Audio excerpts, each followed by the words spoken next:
Let's open our Bibles to 2 Samuel chapter 6.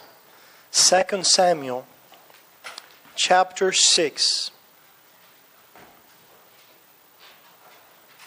We'd like to read again this passage in which we see a man dancing before the ark of God. A man that took off his outer clothes and garments and bare before the presence of God, began to dance and to honor Him. And that was King David. Let's read that story again, and we see what God would have to share with us this morning. 2 Samuel chapter 6, beginning in verse 16.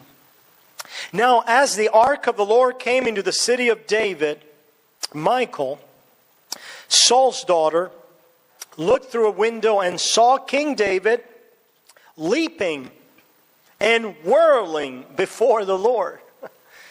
And she despised him in the heart. So they brought the ark of the Lord and set it in its place in the midst of the tabernacle that David had erected for it. Then David offered burnt offerings and peace offerings before the Lord. And when David had finished offering burnt offerings and peace offerings, he blessed the people in the name of the Lord of hosts.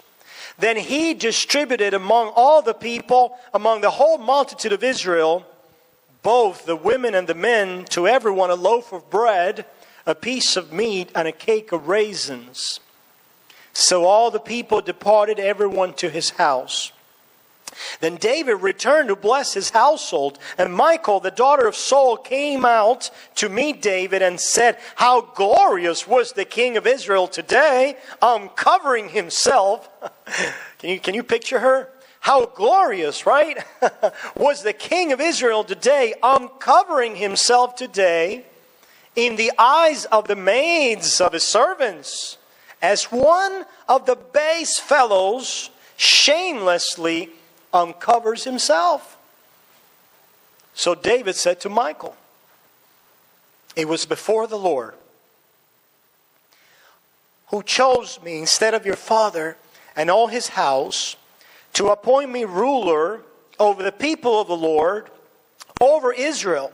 Therefore I will play music before the Lord, and I will be even more undignified than this, and will be humble in my own sight.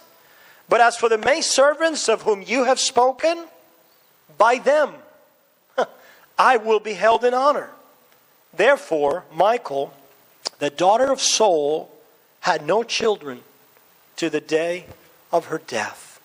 The Lord will add His blessing to the reading of God's Word. What lessons can we learn from a naked man dancing before God's ark?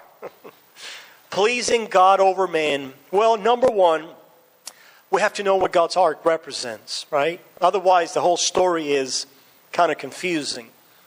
The ark, we spoke about that last Sunday. I just want to touch on that briefly, okay? When Moses ascends onto the mountain of the Lord, and Moses speaks to the Lord, and the Lord gives him the law, Moses is concerned. And it says, "Oh, go before me. If you don't go before me, I cannot go. I need your presence. I cannot do this on my own. I need to make sure that your presence, the presence of God, will be with me. This is too hard a job, too big a job for me. How can I lead these people?" Can you imagine all these concerns in the mind of Moses? How many of you have had concerns like that? How am I going to live my life? How am I going to do this or that? How am I going to overcome such and such an obstacle?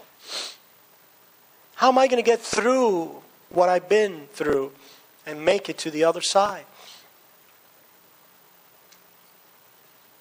How am I going to live and end my life? What's going to happen to me? You know what you need? You need one thing.